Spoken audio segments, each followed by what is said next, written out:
Okay, fine, but a necklace? Why not a gift card or something less romantic? She wants to have a friend date with him on Thursday as an early birthday celebration, so he's taking her out for lunch or dinner on Thursday, which means they're going to get drunk. I've never had a problem with this girl, but I don't like how close they are. She's always been nice to me, but I can't help but feel like they might have some underlying feelings for each other. How can I solve this? Perhaps, I could suggest to him that we both get her something and then have him take back the necklace while we still have time? Any ideas? Update: I had a sit-down talk with my boyfriend this afternoon. He was very supportive and understanding, for the most part. I explained my feelings to him regarding the Tiffany heart necklace, and he immediately agreed to return it. He seemed really disappointed over it, but he said he understood where I was coming from. So what we were going to do was buy her something together as a couple. We had already come up with a list of ideas and planned to go shopping tomorrow until the friend date. This is where things got ugly. I explained that I was uncomfortable with the situation because I said I felt like she had feelings for him, which he disagreed with. I asked him if it was okay if I came along, and he said, probably. But I should tell her first. So I told him to text her and ask if it was okay, which he did right in front of me. Immediately, she replied, I guess. With a sad face. As we were sitting there talking, she sent a second text that said, why can't it just be you and me? He replied and said he wanted me to come with them, which seemed to piss her off because the next thing she sends is, weird. So if I invite you to that concert next month, it better be just you and me. I already bought you a ticket. He responds and says he can't promise anything. Next thing you know, she texts, great. So in other words, your girlfriend's being a beach and not letting you see me alone. I have to go to work, we'll talk tonight. The heck? This just proves she's a snake. I told my boyfriend I wasn't going to put up with it and that he needs to start making some hard decisions. Immediately, he agreed and said he'd fix things. He said he'd end the friendship if he had to in order to keep me. So I guess they're going to meet up and talk tomorrow. Oh, and screw her birthday.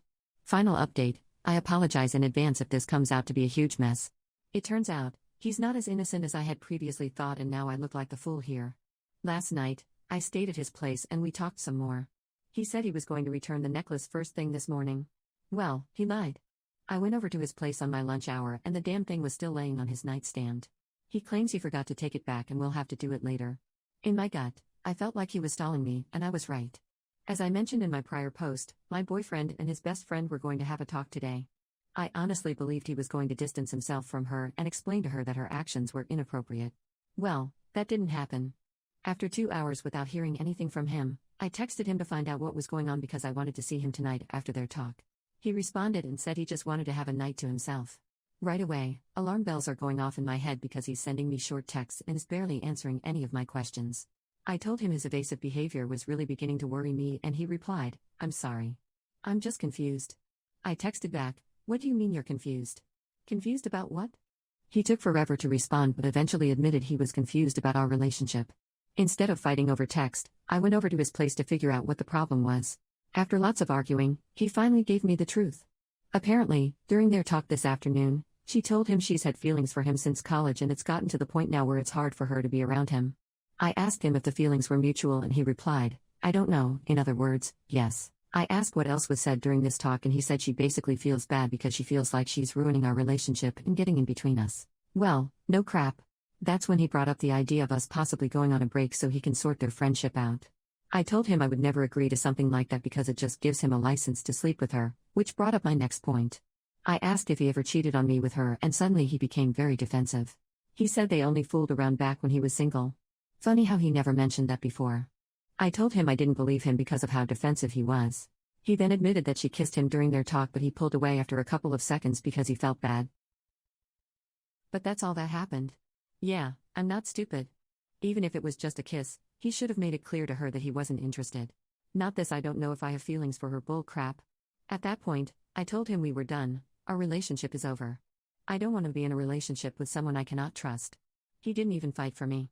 All he did was apologize and said he didn't mean to hurt me. Whatever. It's all bull crap. All the signs were there but I chose to ignore them. The flowers, the watch, the heart necklace, the way she acted around him, etc. All the signs were there. I'm really trying to look at the bright side. I know I deserve better. I already feel like a weight has been lifted off my shoulders. My relationship wasn't going anywhere, especially with her in the picture, and I should have ended it much earlier. I'm extremely grateful that this happened now and not a couple years down the road when we were engaged or something. I have plenty of great friends and family to lean on for support, so everything will be fine. I'm moving on for good. Thank you everyone for your help over the past couple of days. It's been really therapeutic writing all of this stuff down.